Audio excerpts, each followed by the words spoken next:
സ്തുതിയും സ്തോത്രവും മഹിമയും പുകഴ്ചയും അനശ്വരമായ കീർത്തിയും എല്ലാ നേരത്തും ഇടവിടാതെ അർപ്പിക്കുവാൻ അടിയങ്ങൾ യോഗ്യതയുള്ളവരായി തീരണമേ.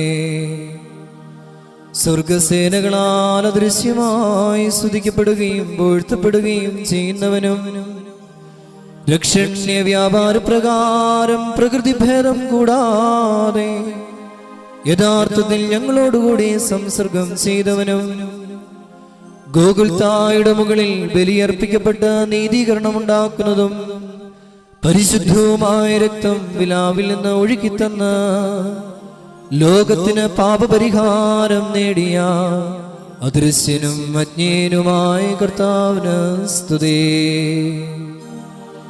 കണ്ടാലും വിശുദ്ധ സഭയിൽ പുരോഹിതന്മാർ വഴി അവന്റെ ശരീരവും രക്തവും വിഭജിക്കപ്പെടുന്നു. ഭക്ഷിക്കപ്പെട്ടിട്ടും ശരീരം ഇല്ലാതാകുന്നില്ല, പാനം ചെയ്തിട്ടും രക്തം കുറഞ്ഞു പോകുന്നുമില്ല.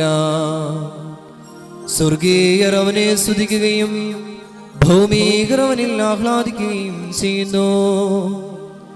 ദൈവികമായ വിശുദ്ധ കുർബാന അർപ്പിക്കപ്പെടുന്ന ഈ സമയത്തും സകല പെരുന്നാളുകളിലും കാലങ്ങളിലും നേരങ്ങളിലും സമയങ്ങളിലും ഞങ്ങളുടെ ആയുഷ്കാലം മുഴുവനും സ്തുതിയും ബഹുമാനവും ആരാധനയും നിനക്ക് യോഗ്യമാകുന്നു. ബകുൽ ഹുൻ യൗമോ സ്വദഹായേ ലൗൽ മേ